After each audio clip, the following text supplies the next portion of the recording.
ԵԽԽՎ աշնանային նստաշրջանում Փաշինյանին հունից հանել էր բրիտանացի պատգամավորի այսպես մեկնաբանությունը, որ հարցի մեջ օգտագործել էր Զանգեզուրի միջանցք, չնայած պատգամավորը հարցրել էր, որ Ադրբեջանի շահը հասկանալի է, Հայաստանի շահը որն է, բայց Փաշինյանը ավելի շատ սևեռվեց հենց այդ բառակապակցության վրա եւ նորից այսպես ճիշտ բառապաշար օգտագործեք, նորից Ալիևին դիմեց, բայց 2 ամիս առաջ ինքը լրագրողներին ասում էր, պետք չէ տենց ալերգիկ ձևակերպումներ ունենալ, ալերգիկ ապրումներ ունենալ, նույն այդ Զանգեզուրի միջանցք արտահայտությունից ինչ է փոխվել այս ընթացքում։ Արդեն այդ ալերգիկ դրսևորումները հանցել են։ Ես կարծում եմ, որ հիմնական բանը, որը տեղի ունեցել փոփոխությունը օգոստոսին Վաշինգտոնյան այդ պայմաններից հետո, դա բուն բանակցային գործընթացում տեղի ունեցող process-ներ են, որոնք դեռևս խորքում են եւ դրա դրսևորումները տեսանելի լինում միայն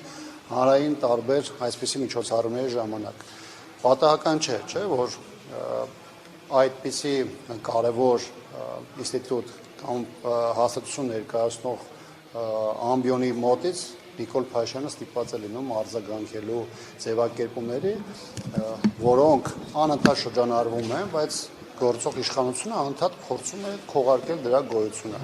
Այսինքն այն, որ նաև այստեղ մեր հասարակական քաղաքական դաշտում խոսվում էր այսպես կոչված Զանգեզուրի միջանցքի մասին, դա նրանից չէ, որ դա Հայաստանում էր հորինվել, մտածվել, դա նրանից էր, որովհետև դա անընդհատ շրջանառության մեջ էին մտցնում Թուրքիան եւ Ադրբեջանը, եւ դրանք նաև միջազգային տարբեր հարթակներում հնչեցվող եւ դրա ներքո ներկայացվող որոշակի հիմնավորումների արդյունք է։ Հիմա իմ կարծիքով ինչ է տեղ ունում այս process-ում։ Որևէ պայմաններում Նիկոլ Փաշինյանը սրա մասին չէր խոսել։ Չէր խոսել ցույց տալու համար, որ իրականության մեջ կա խնդիրներ բանակցային գործընթացում, որովհետեւ 1.5 ամիս է հայ հասարակությանը անընդհատ փորձում են համոզել, որ խաղաղությունը ոչ միայն ձգտում է, նույնիսկ փաստ են որպես փորձում ներկայացնել։ Եթե խաղաղությունը փաստ է, ապա ինչպես է Ադրբեջանի նախագահ օգտագործում բառապաշար, որ օգտագործում էր 1 տարի առաջ, 2 տարի առաջ, 3 տարի առաջ։ Ինչու է այս պարագայում տարբեր օրենսդիր մարմին ներկայացնող տարբեր ներկայացուցիչներ իրենց հարցադրման մեջ օգտագործում այդ ձևակերպումը ոչ միայն Հայաստանում, այլ նաև Հայաստանից դուրս։ Շատ մեծ հավանականությամբ սա պայմանավորված է նրանով, որ բանակցային գործընթացի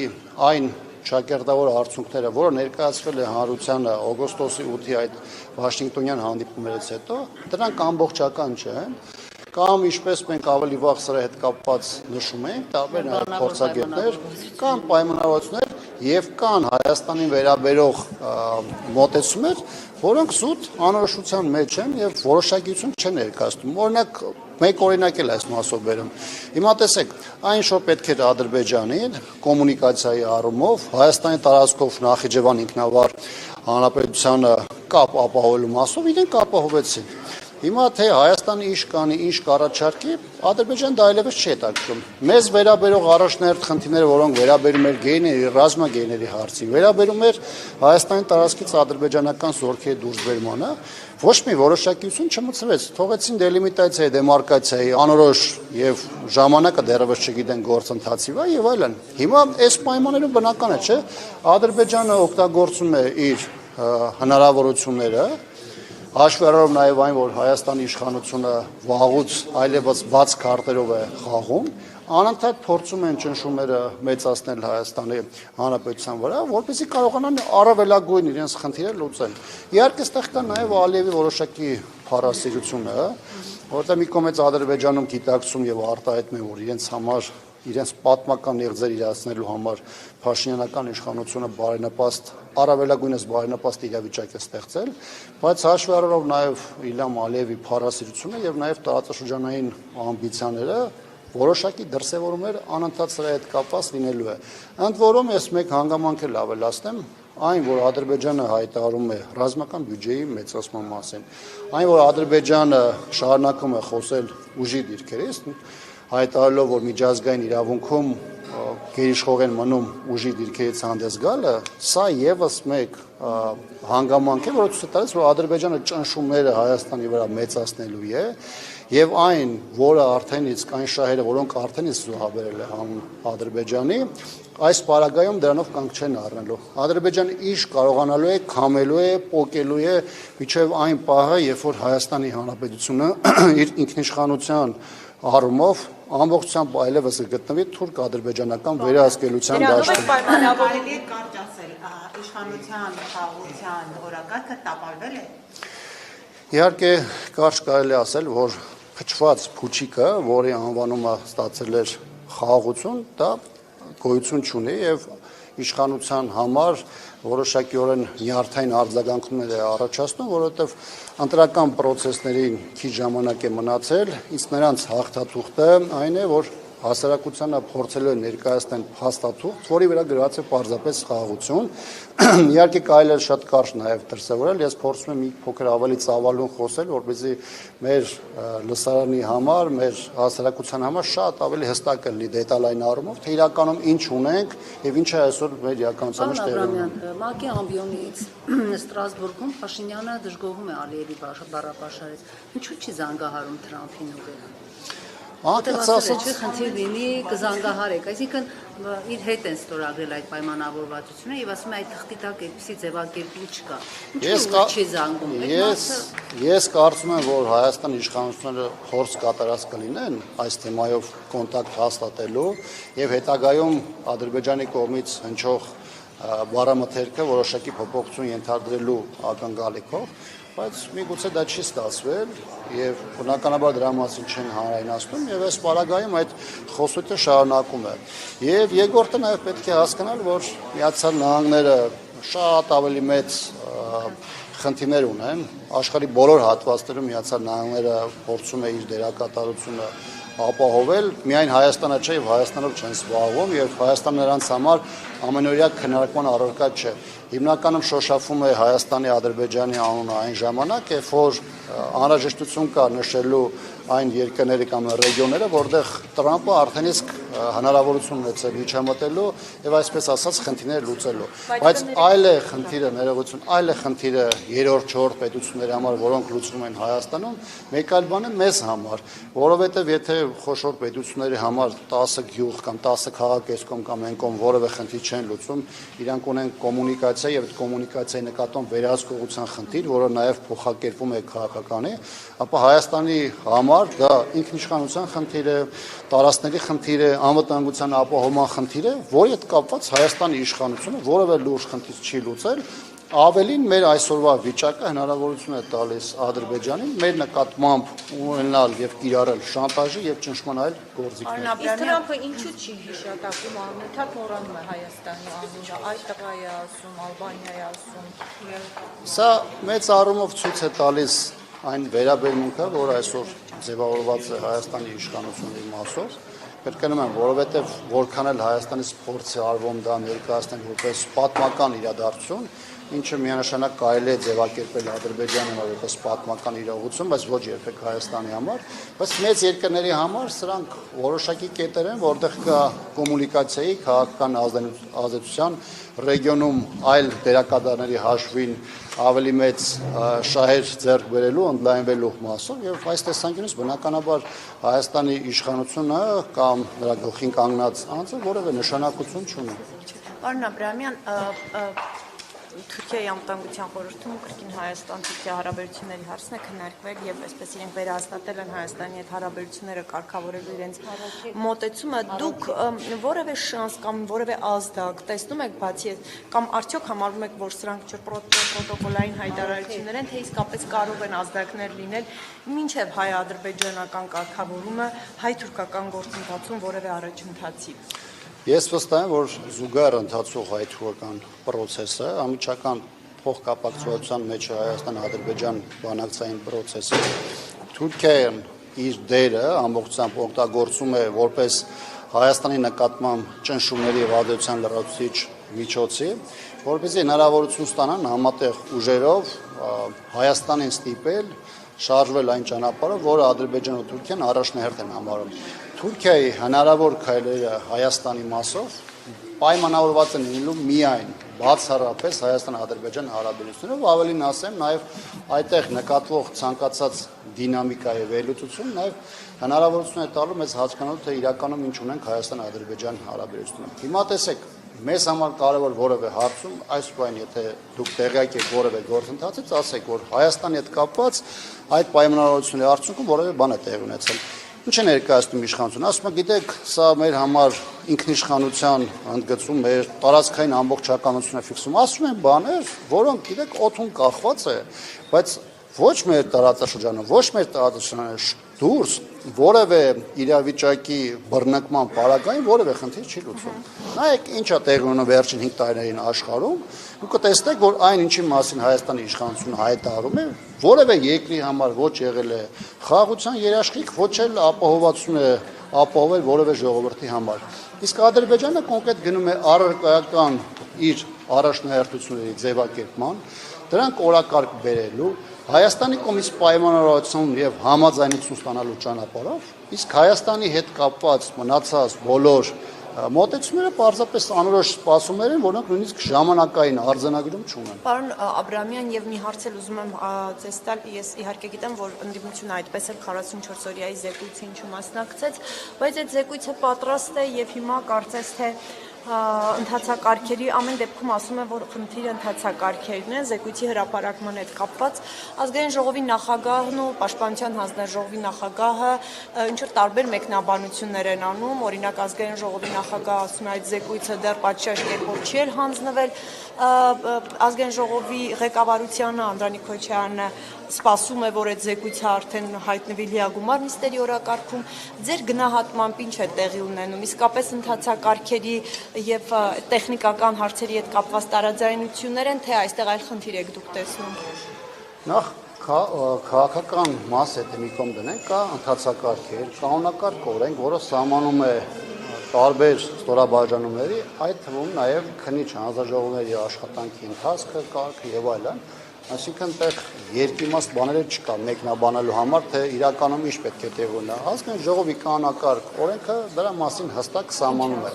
Բայց ես կարծում եմ, որ մեր գլխավոր խնդիրը այստեղ պետք է լինի կենտրոնալ բովանդակության վրա։ Այն ինչ որ իշխանությունը ասում է, դրա բովանդակության մասով, որովհետև ինչ կծկտուր ասում են, դա մեկ այլ բան է, թե իրականում դրա մեջ ինչ է դրված լինում, դա լրիվ ուրիշ բան է։ Իմ համար միանշանակ է եւ մեր դիրքորոշումը դեռ 22 թվականին այդ հանձնաժողովի ձևավորման օրերին է հնչեցվել, հանձնաժողովի նիստում, այդ Անդրանիկ նիստում,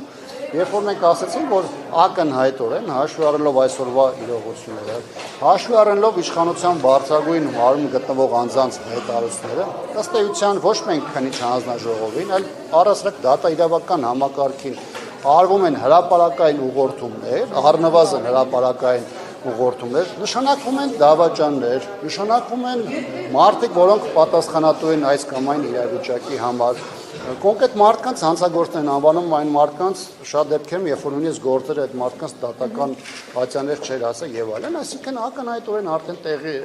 ակնհայտ է դառնում, որ իշխանությունը ինքը արդեն որոշել է թե քաղաքական առումով ինչ պետք է դրա մեջ գրվի բովանդակային առումով եւ խնդիրը այստեղ պարզապես փաթեթավորման հարցներ թե որին ինչ ձևով պետք է լինել։ Երբ որ մենք ասում ենք այստեղ խնդիրը այն է որ փորձ է արվում ամբողջությամբ դա բերել պատատել բանակի վզին, այստեղ խնդիրը այն չէ որ օրինակ ես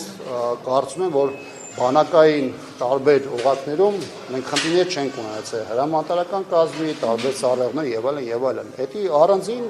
ոչ մենք քննիչ հանձնաժողովից ավելի շատ իրավական գնահատականների խնդիր է, որտեղ ակնհայտորեն տարբեր օղակներում կլինի կենտրոնական ապարատ, կլինի զորամիավորումների, զորամասային օղակ, գումարտակային օղակ, բոլոր ուղղություններում խնդիրներ եղել են։ Այլ բան է, որ իշխանությունը փորձում է ինքը քաղաքական իշխանությունը հետ քաշել ամբողջությամբ մնացած բաները թողնել բանակային օղակի վրա, ցույց տալու համար, որ իրենք այդ ամեն ինչը գնահատում են վերևից, իրականում խնդիրը իրենց մակարդակով չի եղել եւ այլն։ Հիմա թե նեղ իշխանական առումով այստեղ ով ինչ ամբիցիաներ ունի, ով ինչ խնդիրներ ունի, ով ու վրա ինչով է ուզում ջարդել, դա գիտեք օրվա կամ 2-3 օրվա իրադարձությունների քննարկման մասը։ Մեր համար գլխավոր խնդիրը կապված է 44-օրյա պատերազմի հանգամանքների, դրա պատճառների, դիվանագիտական, ռազմական, քաղաքական, տնտեսական բոլոր բաղադրիչների հետ որը այս իշխանության պայմաններում քննիչ հանձնաժողովների կամ դատարանների միջոցով բնականաբար որևէ հստակություն այդպես Այսինքն ես ճիշտ հասկացա, դուք կարծում եք, որ այստեղ ներթիմային ինտրիգներ են եւ որևէ միտում զեկույցը ձգձգելու զեկույցի հրապարակումը կամ այն չհրապարակելու հարցը չկա։ Ակնհայտորեն այդտեղ կարող է լինել խնդիր, որի մասին միգուցե լայն հանրությունը չգիտի, բայց դա այս բանը չի հետաքրքրում։ Հիմա այդ զեկույցը ժամանակին կոնկրետ ժամկետ էր համար սահմանված, նախագծով բան փոխեցին, հետագայում երկարաձգեցին, հետո անորոշ եւ տարօրինակ ձևով երկարաձգեցին, հիմա էլ հայտարարում են, ասում են դա ինքան մեր պետության համար կարեւոր է, որ դրա ուշանալը այլևս ակտուալ չէ, պետք է իշոպայի հրապարակենք, բայց ես չեմ ուզում մտնել այդ նեղ որևէ բան չասող շատ դեպքերում կենցաղային դարձած այդ բանավեճի մեջ։ Որ այս խաղաղության, այս իրենք որ ստեղծել են այս ամբողջը, որ մենք արդեն խաղաղություն Այդ թեմային չվերադառնալու չեն ուզում նորից, այսպես ասում են, բորբոք են կրական։ Այսինքն եթե քննարկում լինի, պետք է նորից Ամեն դեպքում նորից ընդդիմությունը եւ երրաբերություն չեն գնում նորմալ չի, որ այս հարցներ ուզում են այսպես ասած հակել։ Անկախ դրա բովանդակությունից։ Ես այստեղ նաեւ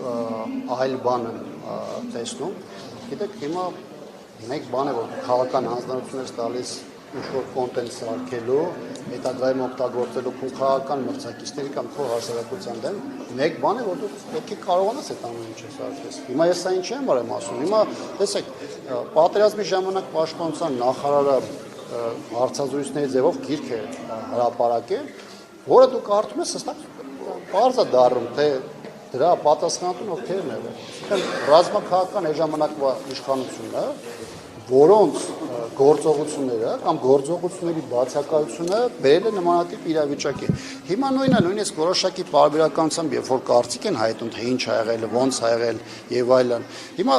իրանք իրենց խոսքերով են մատում, որտեղ որևէ ձևով չես կարա դու ամբողջությամբ քողարկես այն իրականությունը, որը գոյություն ունի։ Հա, գնա ասա, էսի դավաճանա, էսի փախել այնի բան արել, բայց դու եղել ես պետության գլխին, կառավարում ես իրականացրել, դու որոշումներ ես կայացրել, դու օպերացիաներին ես հավանություն տվել, որը չես կարող ամբողջությամբ քողարկել։ Եթե պաշտոնական կեղծիքի դիմեն, դա այդ բոլոր մարդկանց, նաև հանցակիցներին պատասխանատվության այլ դաշտ է բերելու։ Ուզում եմ ասել, նաև այդտեղ կարող է լինել այն հանգամանքը, որ ցանկացած պարագայում իրենց համար այդ զեկույցով նաև բարձ է դարձել, որ պաշտպանվելու հնարավորություն իրենք չունեն եւ ցանկացած դեպքում այդ քննիչ հանձնաժողովի զեկույցը իրենց դեմ է աշխատելու։ Դրա համար գուցե փորձում են ձգձգել։ Միգուցե փորձում ենք ձգձգել, մենք չգիտենք հետագայում դա ինչպես կներկայացվի, ինչ սավալով կներկայացվի։ 2016 թվականի մարտական գործողությունների հետ կապված է, չէ՞, մեծ աղմուկ եղավ, իրենց իշխանությունը քննում էր նախորդ իշխանությունների զեկույցը, որ լրիվ ուրիշ իրավիճակ էր, բայց 2016-ից զեկույցից հետո որևէ բան տեղի է ունեցել, որևէ բան տեղի չի ունեցել, որովհետև այն ինչի մասին իրենք խոսում էին, ուռճացնում էին, մեծացնում էին, տեսան որ դրա ծավալների 5%-ը կամ 10%-ն են ընդհանրապես տեղ ներկայացված եղել։ Հիմա այս դեպքում իրենք չեն կարող պատասխանատվությունից դուրս գան, ել չեմ ասում, որ մարդիկ, որոնք այս տեղի ունեցածի համար իրավական, քաղաքական եւ բարոյական պատասխանատվություն են կրում, իրենք իրենց չեն կարող հասկանում այդ քննել եւ դրա հիման վրա ինչ-որ զեկույց ներկայացնել։ Պարոն Աբրահամյան, երեկվա ելույթից նաև ժողովրդավարության մասին էլ անդրադարձեք, երբ Հայաստանում արքեպիսկոպոսներ են կանոնավորված, բարերարն է հայ առաքելական եկեղեցու պաշտպանելու համար դեպքում Փաշինյանը այնտեղ այսպես ժողովրդավարության մասին էր փորձում համոզել եվրոպացիներին։ Ինչու էր դա անում, այնտեղ չգիտեն Հայաստանում ինչ է կատարվում, ինչ է կարծում։ Կան շատ միջազգային կառույցներ եւ նաեւ կոնկրետ եվրոպական պետություններ, որոնք ժամանակին խոշորացով հետևում, զեկույցներ էին պատրաստում, արձագանքում էին Հայաստանում մինչեւ 18 թվական տեղ ունեցող իրադարձություններին, իսկ հիմա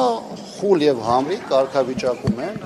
որևէ ձևով չեն տեսնում այն ինչ որ տեղի ունում մեր երկրում, չեն տեսնում քաղբանտարկյալների, տասնյակներով քաղբանտարկյալների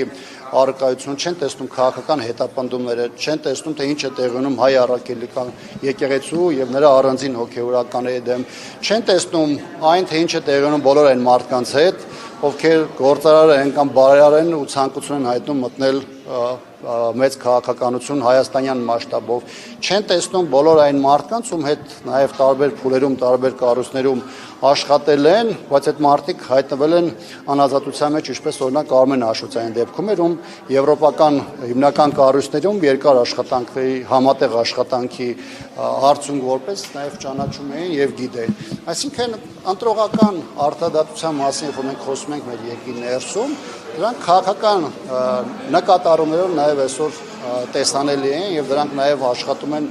տարբեր երկրների եւ տարբեր կառույցների համար, որոնք ներկայանում են որպես իրավ պաշտպաններ, միջազգային իրավունքը կամ ժողովրդավարությունը պաշտպանող կառույցներ, բայց դրանք անում են ըստ քաղաքական նպատակահարմարության։ Այս պահին իրանց համար Նիկոլ Փաշինյանի այստեղ իշխանության ղեկին լինելը